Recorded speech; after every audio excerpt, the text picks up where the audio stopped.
Morning. Professor Tomney here. Well, I used to be a chemistry professor, and this channel is about Pokemon, so I think I'm going to go by the professor here, right? Because there's professors in Pokemon. You've got the Pokemon professors, like Professor Oak.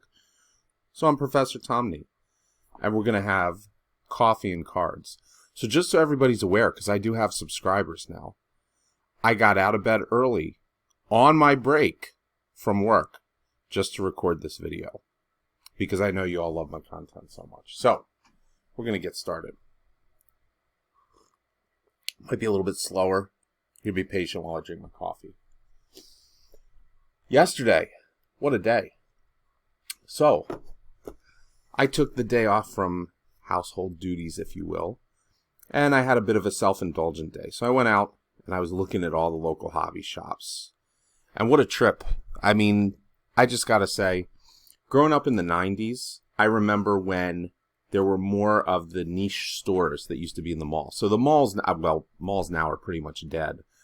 But the malls back then would have a whole bunch of different stores, right? So it's like you had your electronics boutique for video games, which is kind of the GameStop of today. But they had all these little unique stores. So I remember one in Towson Town Mall called the Nature Center. And that was for people that really liked sort of like astronomy, or Yellowstone animals, all that kind of stuff, right? Well, there was another one that was called Legends, and I remember Legends in Towson Mall was a card store. So it was a hobby store, like a tabletop card store, but it was just an absolute experience to get your allowance, go in there, and it's like when you're a kid and they just had binders full of single cards, and then they had the display case, and in the display case you had, your Charizards, your Blastoise, and then I played Star Wars CCG back then, so they would have Vader, Luke, all the other important characters that were there. They would have Magic the Gathering. That was one I never got into, but want to at some point, with all the time that I have. Yeah, right. Anyway, so start off the day, okay? Yesterday, I go out to Walmart. Everything's cleared. So there's nothing in Walmart. I wasn't expecting anything to be there, but there was absolutely nothing. All the shelves were bare.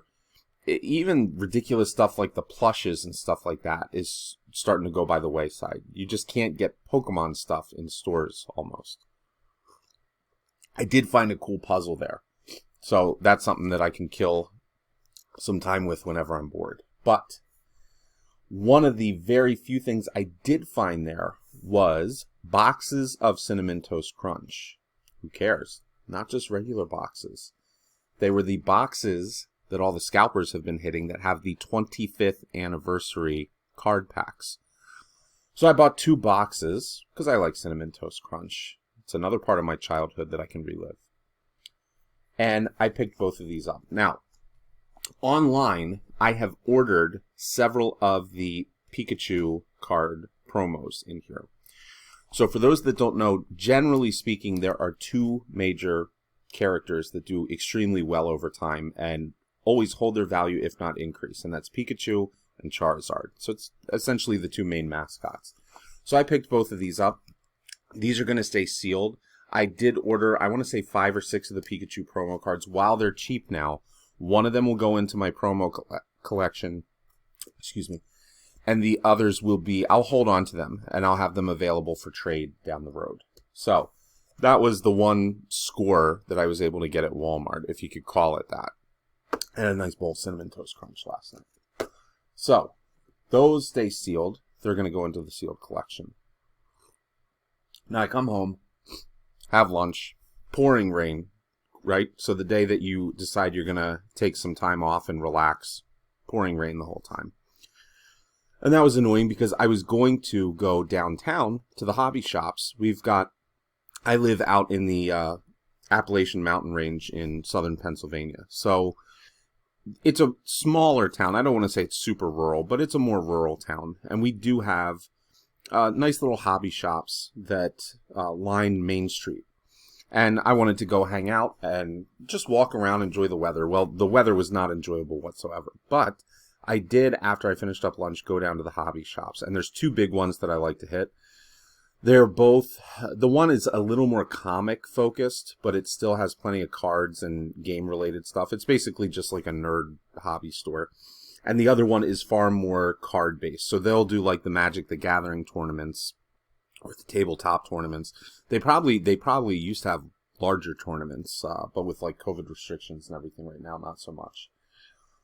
But I go into the first shop and I go up. There's the guy behind the counter, and I say, hey, I'm looking for Pokemon singles. I was just assuming there was no sealed product. Turns out there was. But I said, I'm looking for Pokemon singles, and I'm looking for Dragon Ball Super singles, because those are the two collections I'm trying to fill out right now.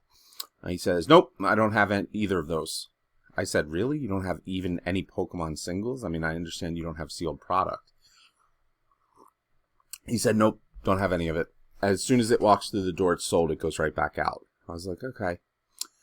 So then I say, well, what about video games? Because I'm looking for a couple of retro games right now. I used to collect retro games way more, but the amount of space that it takes up, maybe down the road I'll look at doing it again. But I do have a smaller collection. So I said, I need Pokemon Leaf Green or the original, the blue and red on Game Boy. Because the other copies that I have, I just don't have them anymore. So, he said, nope, those come in pretty often, but as soon as we clean them up and put them out, they're gone same day. Which, again, doesn't surprise me given the popularity right now. So I said, okay, I'm just going to look around a little bit, and if I see anything, then I'll pick it up. I was figuring, all right, maybe I'll at least get like a new binder for some of the cards and stuff like that. So I'm looking, because they've got the display case. In the display case is mostly Magic cards. And then behind the display case, and this is common for a lot of shops that take trade-ins, they've got all the stuff they haven't really sorted through, right? So there's like bags of cards, there's systems galore piled up, handhelds, Nintendo 64s, Super Smash Brothers, Mario 64 cartridges. So I'm like, okay. So I start looking just to see if there's anything of interest back there. And as I'm looking, and this guy goes back to the computer he's sitting at, I see a giant stack of Pokemon cards. Now, they're modern. They're not Wizards of the Coast or WotC era. So anytime you hear me say WotC, I'm talking about Wizards of the Coast. It's an abbreviation. So he doesn't have the late 90s, early 2000 cards. But there's a big, nice stack of modern cards sitting behind the register. And I said, what are those stacks of cards back there? I see a whole bunch of Pokemon cards. And he goes, oh yeah, I forgot that was there. That was, somebody said they were going to come by and pick all that up. So I was holding it for them. And I said, well, if they haven't come, is it for sale? And he said, oh, absolutely. Yeah, I just forgot that was there, that person was going to come pick that up. So I said, here, bring it here. I'll take a look at it. And it was, I don't know, probably a stack like that big. So I broke it into 3 separate stacks, and I started looking. I was like, wow, there's some pretty good cards in here. Full art trainers, a lot of full art legendary Pokemon, right? Mewtwo's, Entei. So I'm going through and I'm finding stuff, and then they've got some of the Hidden Fate stuff. So they have shinies for my Shining collection that I haven't pulled yet, and they've got some decent ones. And I was like, this is a good stack. So I'm going along, picking out ones that either would be of interest to me or duplicates that I know are at least somewhat valuable that I could barter with and trade with down the line. So I get a nice little stack after about, I don't know, probably 10 minutes of looking. And I say, hey, I have what I'm interested in, set the rest aside. He comes over and he says, all right, let me go look at it. So he's looking at it, and I'm like, man, if he's going to go for every single price, looking online at like recent eBay or TCG Player, I think he was using TCG Player. I was like, we'll have to see how much. Because I probably at least have, I don't know, roughly $200 worth of cards, maybe. So he was looking. It takes him a couple minutes, and I'm browsing the rest of the store. I pick up a little bit of sealed product. And then at the register, he comes back up and he says, this is about 180 worth of stuff. So I give it to you for 100 and sell you a deal. So I was like, hey, yeah, that's great. For the stuff that's in that pile, I would definitely take that for 100. Because you have to remember, when you also go to eBay and you pick out the singles you want, you're also paying for shipping. You're also paying taxes because they charge you tax on everything. Now, not that I wouldn't be taxed in the store, but when it's on these individual transactions and you're paying a premium on each card and then you're paying shipping on each card, it's way more affordable to go in and try to just get a bundle. The store has those sitting there. Somebody already was going to pick them up, didn't want them. They want to get them out the door. So I was like, all right, yeah, that sounds great. Why don't you get that? And I'm also going to get this sealed product here. It was like a $30 box, had some really nice packs in it. I think it was one of the Meowth VMAX boxes, but it had like Cosmic Eclipse, Unified Minds, Evolutions. I was like, dude, we'll do a pack break on camera. This is awesome. So I had him ring everything up, and he's at the register. He's kind of like packaging the cards, getting ready to write a little bit on like an inventory sheet or something he has. And I'm still browsing while I'm waiting. And I look behind the counter, way down on the floor, underneath some other stuff. And there's a giant bag of old school trainer cards. Now we're talking WotC era. So it's like base set, you know, the de-evolution spray and the Imposter Professor Oak cards and stuff like that. And I'm like, well, it's clearly WotC stuff. So maybe there's other stuff in that bag. And so I point it out and I say, hey, what's with that bag down there? I thought you didn't have cards, let alone, you know, old school cards. And he said, oh, I didn't even realize I had that down there. And I said, can I take a look at it? Is it for sale? He said, yeah, sure. Take a look. So I open it up and I start going and I'm like, this is probably just going to be a bag of trainer cards. Maybe I'll pick up a few if I want. But the rest of it's probably just a big stack, right? He's not going to have like a whole bunch of good stuff. So I start going through and then probably 4 or 5 cards in, there's a base set Chansey, hollow, in good condition. And Chansey is a card that you usually don't find in pretty decent condition. And I was like, oh, okay then. I guess it's game on. I guess there's going to be good stuff in here. So I say to him, I say, give me a few minutes and most likely just put this stuff on hold, because if you've got, you know, a lot of good stuff in here that's old school, that's going to be where my money is spent. And I'm not going to layer the other stuff on top of it and break the bank. You know, as much as I like modern and those cards are good, I'm interested in WotC first and foremost. So he says, yeah, okay, I'll set it aside. I already know, you know, what you were interested in and the price point. So I'm like, great. I keep going through the stack. And it keeps getting better. And I'm like, what is this? And I start going through, and there's base set cards, and there's decent card. There's, you know, a Dark Alakazam from Rocket set that's in really good shape. And I'm like, dude, what is this? There's like really good card. And you have to understand, they weren't in sleeves. They weren't in top loaders. It was just a giant stack of old school cards. Nothing protecting the foiling. Nothing protecting the edges of the card. So as I'm going through it, I'm like, okay, there's going to be a few hits in here, but a lot of it's going to be scuffed up. No, these are some of the nicest WotC era cards that I've seen in a long time. And I was like, you've got to be kidding me, dude. So I'm going through, and I'm picking them out, and I'm like, here's a Dark Blastoise. Here's a Dark Charizard in good condition. Here's a base set Blastoise in good condition. And I'm like, I'm not probably even going to have enough money for all of this. Like, if it keeps going like this, what am I going to find? A whole bunch of base set Charizards, a first edition? So I get through the stack and have looked through it. And I've got a little stack of cards. Not nearly as big as the modern stack that I had. And I'm like, all right, take a look at these and let me know what the damage is. And he took them back, was working with them, and he came back and he offered me a very decent price. And I just want to do kind of a overall shout out to local game stores. You should be supporting your local game store whenever possible. So local businesses in general are important, but this, like I said, keeping part of this alive for future generations so that they can experience this, going in and actually filtering over the cards in their hands and getting to pick up and make a deal with somebody. It's a very different experience than just going onto eBay and picking stuff up. And I know that's the world we live in. A lot of places nowadays, you don't have those type of stores anymore. Or if you do, they're sold out of that kind of stuff. Okay, so I'm going to show you what I got because I don't want this video to drag on too long. So he cut me a very sweet deal on this. I'm not going to say the total amount, but it was a very nice deal compared to what these cards were worth. So Starting off, base set Blastoise in decent condition. Very nice condition. I wouldn't say that it's probably like a PSA 10 contender, but it could easily get somewhere between an 8 to a 9, most likely. Okay.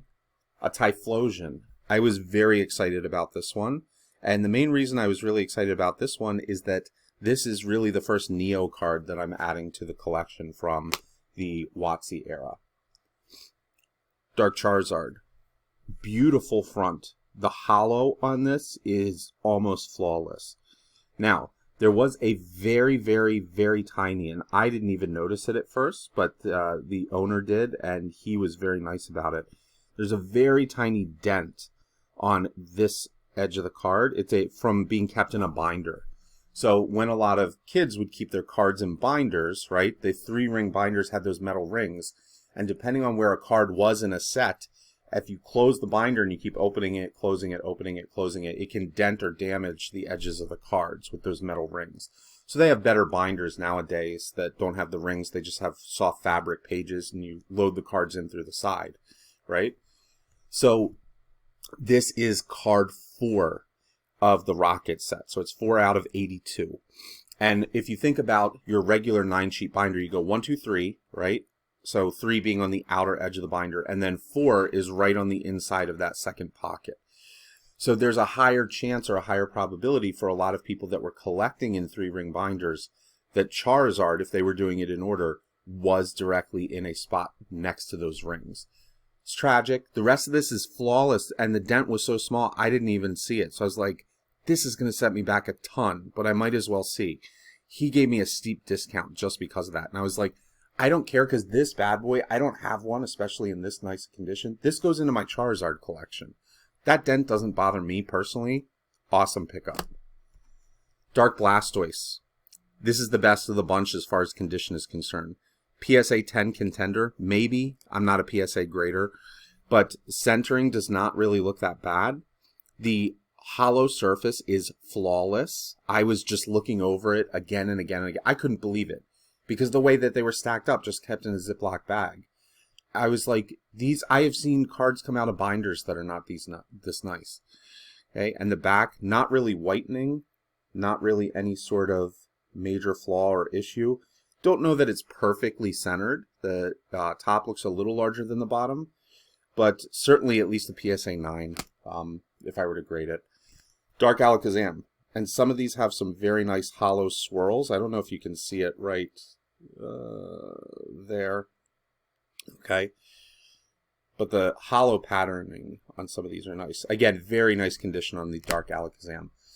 This, I was actually the most excited about this card, not from a value perspective, but when I was growing up, I stopped my collecting when the Fossil series came out. So as far as my history with card collecting, it was base set, and then jungle, and then fossil, and then I did a little bit of rocket, tiny bit, but I never did gym. This is from the gym sets, and Arcanine is one of my top 5 favorites from the Kanto era, and I love this art. This is my favorite Arcanine art in the entire card series. So to finally get this, because I would always eye them on eBay, but they were just so overpriced for what I wanted, and this was in there, and I was like, oh man, I hope I can get this, because this is just, I love this artwork. It's a beautiful card. The condition of this one isn't quite as great as some of the others, so I don't know if this will actually focus here. But there's a little bit of dark specking up at the top here that you can see. But other than that, it's a beautiful card, and I am so excited to have this. This is not going to be one for sale or trade. That stays in the collection for sure. I've wanted that one for years. All right, Dark Raichu. Another one getting added to the personal collection. This is the first secret rare that ever came out. So you think about all the secret rares in the sets nowadays that come out, and it's very common. But if you take a look at the number right down there, it says 83 out of 82. So this was with Rocket, the Team Rocket set. It was the very first secret rare that ever came out. And I thought that that's pretty cool. I was like, I got to have a piece of this history. And again, it's got a nice swirl pattern. Very, very good condition. I can't emphasize enough that I was blown away by the condition of these cards. Nidoking. Now, I already have a complete base set. This is base set 2. I don't know how I really feel about collecting a whole base set 2 just because I already have base set, and it's basically a reprint of base set as well as jungle and fossil cards. But the hollow patterns are different here. And again, this one I specifically wanted. They had a bunch of the base set 2 cards, but I wanted this one because of the hollow swirl. So it's kind of hard to catch the light the right way here. But there is a swirl right up here, kind of next to his arm. And I'm trying to get it if I can. The reflection off of the top loader is not helping there. But anyway, nice to add to the collection. The base set 2s might be for trade or for sale at some point, but I might hold on to them because I really like the hollow patterns. Raichu, base set 2, same thing. Really pretty swirl in the hollow pattern and good condition card. Zapdos, base set 2. And then this one, I've actually ordered online. This is from base set 2. I've ordered a regular Scyther to go into my jungle set. But this was a very nice condition Scyther from base set 2 that I also picked up. So, the last one, and this is not by any means that rare, but the condition of it at this point is a little bit on the rare side. And that is a Machamp first edition. Now, the idea that, oh, this is first edition, okay, that's great. But these were very common because they came in the starter packs, the starter decks. So pretty much everybody and their brother had a Machamp first edition because it came in those starter decks. But the big thing here is that this is still sealed in the initial or the original plastic case, which means that it is pristine. It has not seen any type of shuffling around in binders. It has not been opened. It has not been touched by human hands other than when it came off the factory line and was packaged. And so I was like, yeah, as much as this is not a very hard card to come by, I already have one in my base set collection that's first edition. The fact that this is sealed, and as time goes on it may get harder and harder to find sealed first edition Machamps. Very nice hollowing pattern too. Okay, I was like, yeah, add that to the pile. So that was that store. And as I was talking to the dude at that store, we were going for a while, and he said, hey, the hobby shop down the street, which was the next one on my agenda list, check them for Dragon Ball Super. Because the guy there is very, very into Dragon Ball Super. He plays the game, he collects the cards, he watches the show. So I'm like, great, that'll be the next stop. So I go down to the next shop. And sure enough, as soon as I walk through the door, Dragon Ball Super stuff. So, when I get to that store, there's a whole bunch of starter decks that were sitting on the wall. But on top of that, there were these nice little expansion boosters. Okay? And I picked these up. These are going to stay sealed. It's Unity of Destruction expansion booster set. And inside of here, so there's a couple of promo cards that have some of the villains. But the more important part is that there are sealed packs of Destroyer Kings. So Destroyer Kings was the 6th expansion set that came out in the game. I actually, once upon a time, bought a booster box of it. Now, I have since opened this box, but it is, and I should have known better, it is the, basically the main set that covers the new Broly versus Gogeta Blue movie. And the sealed booster boxes, I picked this up for like $80, I don't know, a year ago, maybe a year and a half ago. The sealed booster boxes for these are like $2,000+ now. I'm like, I should have ordered so many more of them and held them. But I do have, not Destroyer Kings, I do have some more affordable boxes that are starting to rapidly appreciate that are sealed up, and some more that are coming that I'll seal up. Anyway, later today I have to organize this. I've got most of the cards from the set still in there. So I'm going to put together, I've got a new zip binder, and I'm going to protect my Destroyer King set, because who knows what those sets will do over time in terms of going up in value. I got to get it protected. But anyway, so pick these up. Sealed Destroyer King packs. This was at retail price. The guy was selling them at retail price. And I said, are you letting these go for this? And he said, yeah. And he was happy that I was just into the game. He said, I try to sell things at retail price when it's available, when I can. So these sealed, one pack of Destroyer King sealed right now is going for around $25. He was selling these retail for $5 a pack. So there's 3 packs in here. These were each about $15. $75 worth of sealed product, $75 worth of sealed product, minus the promos. So there's that. And then to wrap it up, he had some of the tournament prizes. So these, he was selling for $5 a piece. Okay, these are single card packs that you would win for participating in tournaments back when tournaments could go on before COVID. So I was like, yeah, I'm picking those up, adding those to the sealed collection.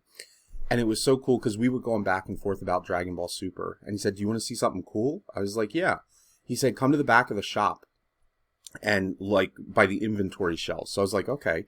So I went to the back of the shop with him to take a look. He had like all these old action figures and everything else. I could just do a whole entire 20-minute session on what he had in the back of the shop.